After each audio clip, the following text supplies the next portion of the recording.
Welcome to COVID Conversations with a Lawyer. My name is Chunman, and together with Isaac, we'll be moderating today's episode. For today, we'll be focusing on how COVID-19 has affected family law in Singapore and how the practice has evolved. We're very fortunate to have with us Ms Malathi, a family lawyer and a leading authority in the realm of family, custody, gender, and child issues. Having provided expert opinion on Singapore family law that has frequently been cited in decisions in foreign jurisdictions like Australia, Japan, and the UK. She has previously been appointed the first female and Singaporean president of the regional law organization, Law Asia, from 2011 to 2013. Presently, she is a senior teaching fellow for the postgraduate family practice course at the Singapore Institute of Legal Education. We will be dividing this session into three segments. First, we will talk about substantive law, particularly on the area of divorce. Secondly, we'll be discussing COVID-19's impact on family violence. And lastly, how technology has altered the new normal with regard to the practice of family law. Let me start us off on the first topic of today, the area of divorce.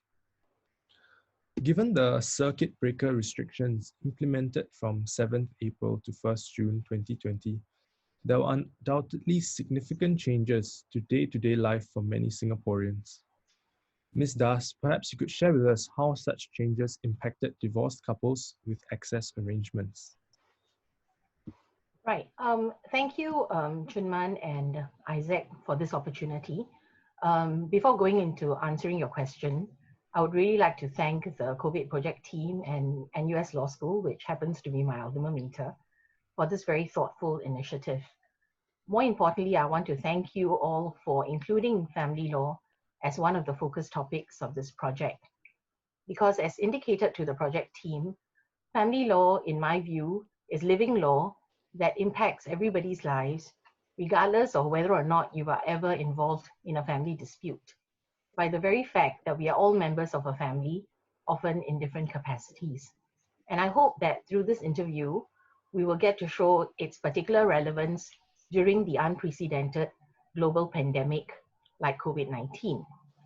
Coming back to your question, Isaac, during COVID-19, one of the main concerns was, of course, with containing the spread of the virus. Within the family context, issues like safe distancing, caring for young children and the elderly became particularly challenging, but extremely important due to the inevitable family nucleus that would include such members. Then with work from home and home-based learning arrangements, the physical space within which such issues needed to be addressed also became more acute and, need we say, crammed. We also had to think about those working in essential services, which may bring them into contact with high-risk groups.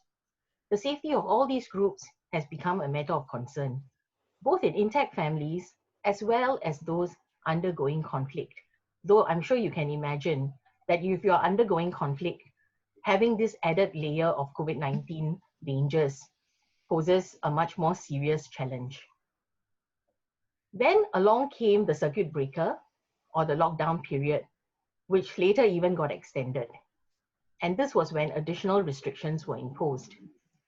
Many public places like shopping malls and fast food joints, cafes, and even public parks, which previously were used by estranged couples for child access, were now closed. The problem was compounded for cases involving safety issues, where access had previously been ordered to be supervised, whether by a third party or in some cases at agencies such as the Divorce Specialist Services Agencies, or DSSA, which had to be shut during circuit breaker. All this led to a period of considerable confusion as to whether access should be given and how to do so safely within the boundaries of new laws which were being passed. Courts and lawyers were being kept busy asking us to interpret the COVID temporary measures provisions. Some estranged parents saw it as a reason, some would say excuse, not to provide access or to curtail access. Some apply measures similar to what was being used in work from home or home-based learning, such as video conferencing and only offering remote access, which tools like Skype or Zoom. Naturally, the parents who had previously enjoyed physical access to their children found this extremely unsatisfactory. Some were able to work out their differences through lawyers, mediators, counselors, or even family members. But those who refused to budge from their point of view ended up being taken to court. This was where family lawyers saw the role, or our role, of helping such families broker reasonable solutions and to counsel our clients. And this is where the problem-solving role of family lawyers came in, because purely relying on a strict reading of the law didn't really do justice to either party, and certainly not the children, and it didn't do them any good. Thank you, Ms. Das, for a very in-depth answer. I think perhaps I can move on to the second question. Given your numerous years of experience in family law, I'm sure that you've had your fair share of relocation disputes. And to clarify, a relocation usually refers to a situation where one party wishes to relocate to another country after the divorce has been completed. How do you think COVID-19 has impacted this particular area of the law? Okay, first, by way of background, let me just say that relocation has become more of a recent phenomenon. And that is due to increased transnational and cross-border marriages. And of course, as you know, Singapore's particular and central location is one where different nationalities come in together to work, to love, to live, and sadly also to divorce. On top of that, online dating has also led to such unions which cross borders. So I would say that it's actually probably since the turn of the millennium that we started to see actual reported cases referring to this concept of relocation. And as you rightly say, a typical relocation case will involve a marriage between persons of two different nationalities, meeting in Singapore or elsewhere and eventually choosing to make Singapore their home. And in most cases, one is more financially dependent on the other, and the parties will usually settle where the financially able spouse is working. And the other spouse, on the other hand, may be unable to seek employment due to immigration restrictions or due to the family's choice. Now, all of this is good when all is good in the relationship. But when the relationship breaks down, and especially if there are issues like family violence, you will often find the less financially able spouse wanting to return to her place of origin for a variety of reasons, but mostly due to the lack of financial and familial support. Many would have left what was familiar to them in terms of culture and lifestyle for the marriage, but would now want to go back to their original home. The relocation issue comes about when they have children. Of course, the first thing to do would be to see if there can be a discussion with the other parent and an amicable agreement arrived at, but that's not always possible. And obviously with COVID-19, movement even within the country has already been restricted to a large extent, let alone in and out of the country. And so again, this has now been raised as a factor to argue for or against relocation when it entails moving to another country. And some parents have argued that the other shouldn't be allowed to relocate the children because of the dangers associated with the other country. Again, in this particular instance, we're talking about COVID-19, but it's not a new argument. In the past, the political situation in a country, crime rate, or even its geographical safety, such as the propensity for natural disasters, have been used as reasons to argue against a relocation, quite apart from the individual circumstances of the case. It's funny that you ask about relocation because, as luck would have it, there was a recent High Court case where COVID-19 was specifically raised by the parties. And let me talk a little bit about that. So the countries involved in this case were Singapore and the UK. And the mother wanted to relocate with the child back to the UK, which is where the parties had originally come from. And in the midst of the hearing, COVID-19 happened, and the lawyers then wanted to seek evidence, introduce it to talk about the pandemic and whether or not this should impact on the decision to whether to grant relocation. In this particular case, the court held that Notwithstanding the fact that the court will consider the evidence in relation to the COVID-19 issues, it will still weigh this against all the other factors to decide whether or not relocation should be granted. And in this case, the court felt that the evidence relating to COVID-19 should not be given inordinate weight because the COVID-19 situation is a fast evolving one, and it will really depend on whether the situation will improve or deteriorate insofar as whether travel will be allowed or not. And the court should not be making orders on relocation depending on the COVID-19 situation at a specific point in time, as these orders can become outdated depending on the changes. So the court really didn't want to get drawn into a consideration of comparing countries and what they were doing and what their governments were doing insofar as managing the pandemic. What it felt was more relevant was the long-term welfare and the best interest of the child, which is always the issue that the court looks at in deciding whether or not to make a decision that will impact the child. I hope that helps. Thank you, Ms. Das, for that. And I think in this second segment we'll be moving into, we'll be speaking more on the issue of family violence in light of the COVID-19 pandemic. Recently, the statistics by the Association of Women for Action and Research, AWARE, show that they've received a record of 752 calls in May for family violence as well as emotional and psychological distress. In your experience during this COVID-19 situation, have you seen a tangible increase in such family violence cases, and what are the forms that these family violence usually take?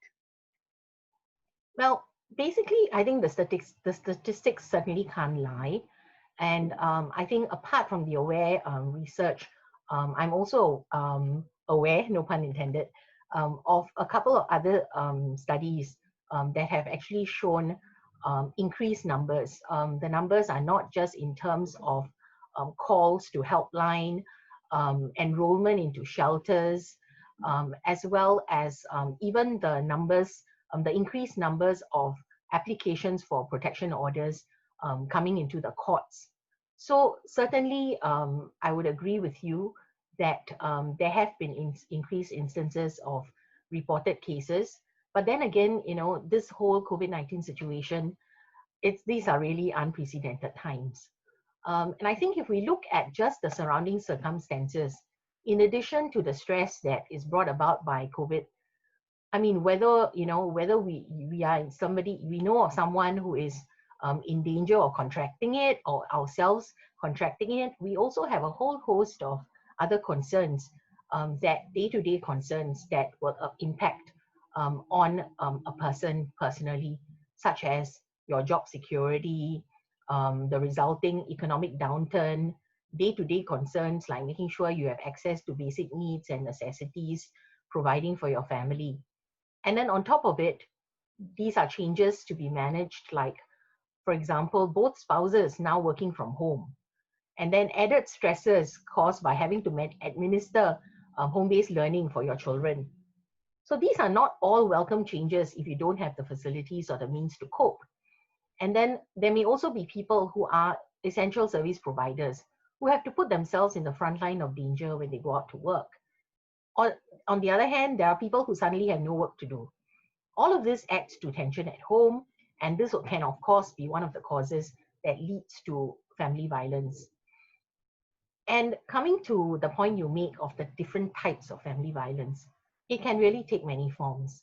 But I think the more sophisticated and affluent a society, the less likely is it to take the obvious form of physical violence, which is really what we often think of when we think of family violence. Where I've seen physical violence, it tends to be coupled with other issues like alcohol or substance abuse or anger management problems, or even mental health issues.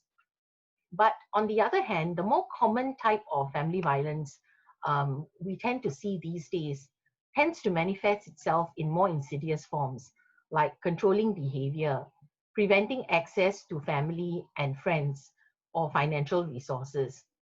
So coming to your question about what are the kind of measures that can be taken, Where the parties are in a familial relationship, they can rely on the provisions of the Women's Charter, and they can apply for a protection order in the family justice courts. And the types of orders vary. They can be made such as in the form of an order to prohibit the repeat of the violence on threat of immediate arrest.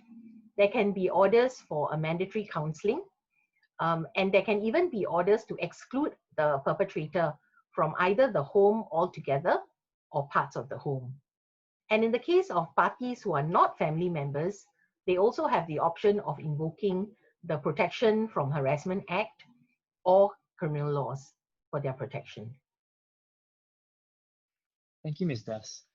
And in that case, how do you think our judicial system can then move forward in tackling these more subtle forms of non-physical family violence that is not as traditional as the physical one that we are all used to?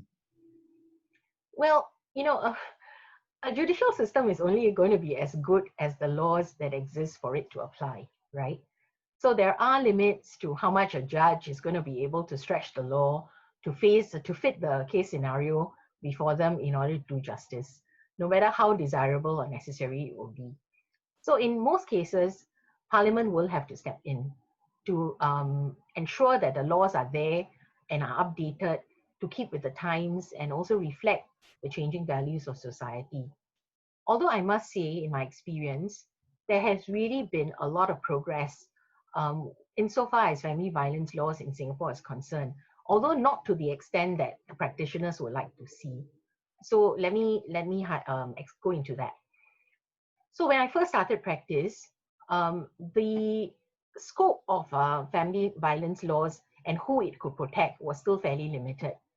But eventually, as time went by, the laws were amended, and we then started to include siblings, parents and ex-parents-in-laws, and extended family members. And so we therefore widened the definition of who is a family member. The other thing that we did was we also widened the definition of family violence to cover things like harassment and indirect forms of abuse, such as wrongful restraint and wrongful confinement. But there is still more that can be done. For example, as I said before, identifying and accepting that there are other forms of domestic abuse which don't leave physical scars, but can be still equally traumatizing and disempowering of a victim. And recognizing that domestic violence can equally exist in de facto relationships. So the type of violence that I'm talking about can include financial control, financial abuse, not providing necessary maintenance or money in order for the person to provide for themselves or for the children, or even controlling behavior, things like sending the person text message after text message, where are you, what time are you coming back, who are you with, tell me where you are now, all these kind of things which are in a normal course of things we may just take it, but in some extreme cases really shows that the perpetrator has a problem. But I think ultimately I want to end off this segment by talking about the most important part, which is the mindset change that the community has to have, which is a huge progression. This as well as the thought processes of law enforcement. And we have to recognize that domestic violence is not something for families to just resolve behind closed doors or feel that it's a shameful thing if you have to seek help for it. I think we all need to recognize that it has tremendous long-term effect and harm both on the survivor, the perpetrator, their children, their family, and all of those people around them, should it be allowed to continue. So that is why it really is worth putting more effort into the type of reforms that I'm talking about. Thank you, Ms. Das, for that lovely recap of the second segment. I think I'll be moving on to our last segment, where we will be focusing on how the family law practice has evolved and how access to justice has been affected by COVID-19. Okay. Perhaps to give some context, at the beginning of the COVID-19 season, when Singapore went into the circuit breaker period, most court hearings were adjourned unless the matter was deemed to be urgent or essential. This arguably had an adverse impact on many people's access to justice, especially with regard to family law matters. The measures introduced in the COVID-19 Temporary Measures Act 2020 was an attempt to adapt to the new normal. This allowed for court proceedings to be conducted using remote communication technology, such as Zoom. Ms. Das, I understand that you have still been heavily involved in court hearings and cases throughout this entire period, moving your desktop home and continuing to work from home. How has the experience been for you and for the family justice practice in transitioning to an online working environment? Well, I'm not sure if you can tell, but I'm actually still working from home. And I must say I've actually come to enjoy some parts of it, not all. Well, to answer your question, as judicial functions were considered essential services, of course, our courts thankfully continued to remain open and functioned during COVID, with the caveat of only dealing with urgent and essential hearings. Court documents could also still be filed. And I'm going to zero in on family cases because quite some time ago, family case filings for almost all cases were already converted to a paperless online filing system, with the most recent changes being in respect of maintenance and protection order applications, which were done by way of summonses. So in respect of family violence and protection order applications, these were still heard as were urgent injunctions. But I suppose what we are really talking about here is true access to justice. And it's not going to be just about being able to file documents or to bring a case in court. Being able to get effective and thorough legal representation is also vital. And this is where the legal profession comes in to play a role. And as you rightly point out, the first point of difference, which I felt, was no longer being able to have face-to-face interaction with a client across a table in my office, which is generally how most family lawyers interact with our clients. More often than not, this is for confidential reasons. Homemakers don't feel safe speaking from home in the presence of a helper or children, or even the other spouse. And working spouses will not be able to speak at the office for fear of being overheard by their colleagues. So when we are physically present in the office, most clients would take leave and will attend at our offices. But this was no longer possible during circuit breaker or when we went into work from home arrangements.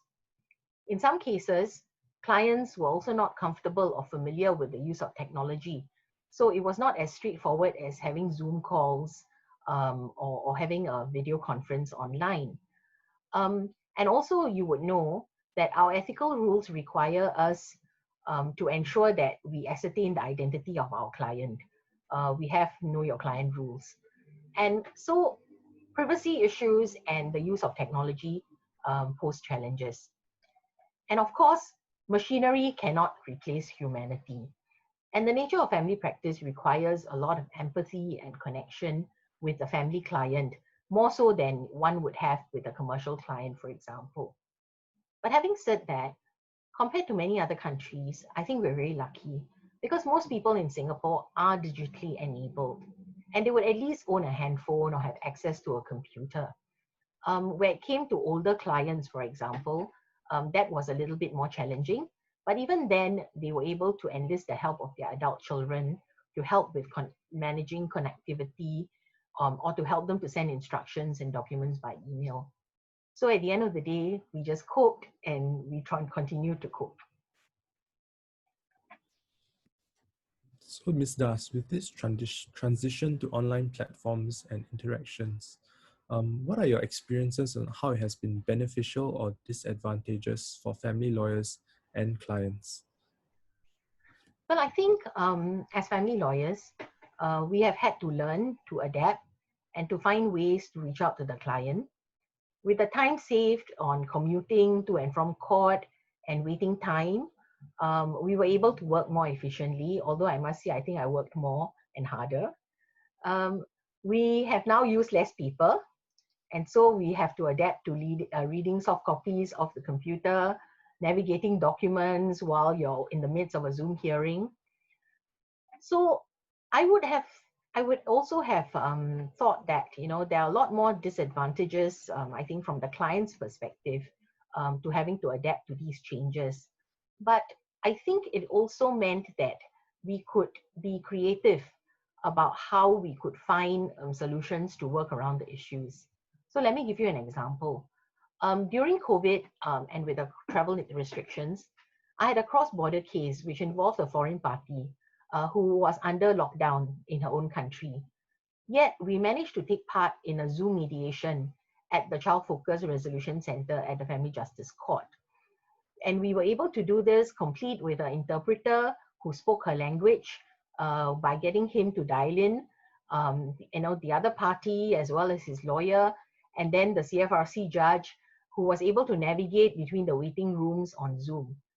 In this case, the time and the cost saving for the client who actually didn't have to fly into Singapore, not that she could, but ordinarily she would have had to come in and be physically present for the mediation. And even though I could see it took a lot out of her, I could not help but admire her determination and her resourcefulness to get whatever necessarily help she needed in order to resolve her legal problems. So I think at the end of the day, it really depends on how much you really want to see the end of the road and how committed you are to it. I don't think the COVID will stand in our way of doing that. Okay, thank you, Ms. Das, for your insights. And perhaps I'll move into something slightly different. How do you think COVID-19 has impacted the use of alternate dispute resolution, ADR for short, in the practice of family law? Okay, so maybe my previous story is actually a good segue into the role of ADR, which I think more than in any other area of law is very, very relevant to family practice because of the long-term effect and impact that it has on people other than the immediate parties to the dispute. So you will see that in family practice, those of us who practice collaborative family practice or mediation have found it to be particularly impactful in family practice because it encourages the parties to come up with their own creative solutions to meet their interests and not just focus on winning. As I usually tell my clients, no one really wins in family cases. And even if you do, it probably just means that the other side will appeal.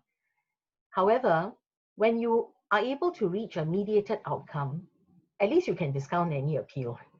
And it's also more than likely that the terms will be obeyed. So you'll save on appeal costs and you save on costs to enforce the order. But more importantly, you save on the emotional costs and the stress of litigation and an uncertain outcome. But ultimately, it has a cascading effect on how the family will heal from the trauma of the breakup. So I would say, as far as possible, try and find an alternate way to litigation to try and solve your family problems. Okay, thank you, Ms. Das, for your insights in the area as well. And I think we've come to the last question for today. In June 2020, as published in the Straits Times, in a bid to improve access to justice, Chief Justice Menon called for the courts to adopt a far more proactive approach in providing information and tools to help court users understand their options, guide them through the court process, and promote amicable settlements. What more do you think can be done to improve the access to justice for the family justice system, especially with COVID-19?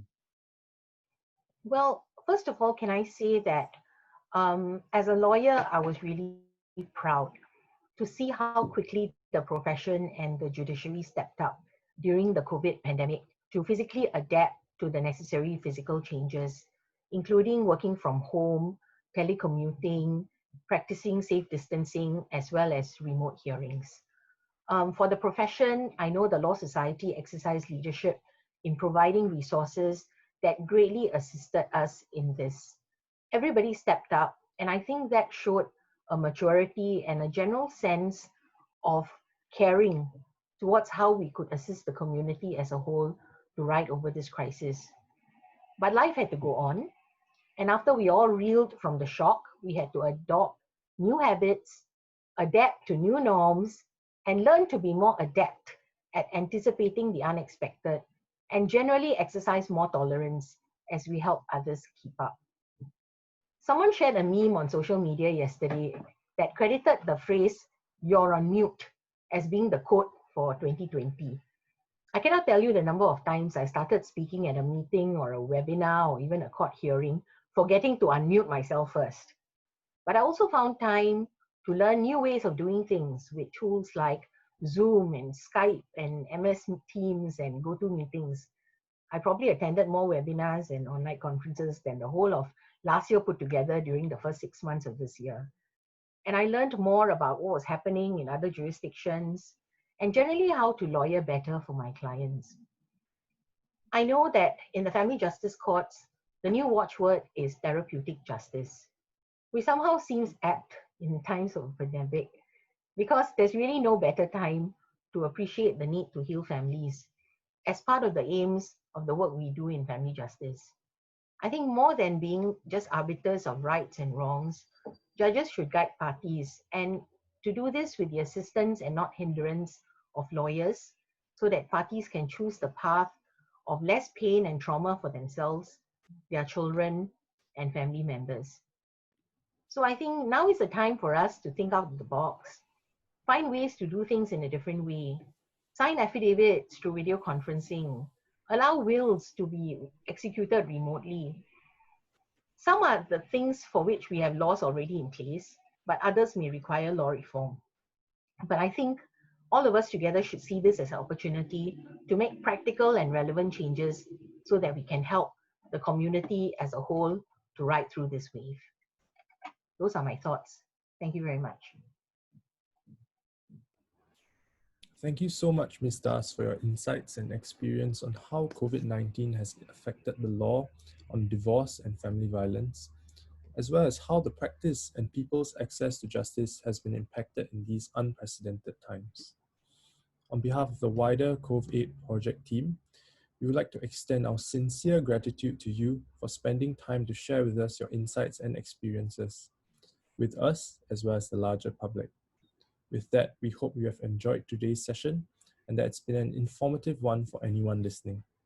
Thank you once again and stay safe, everyone.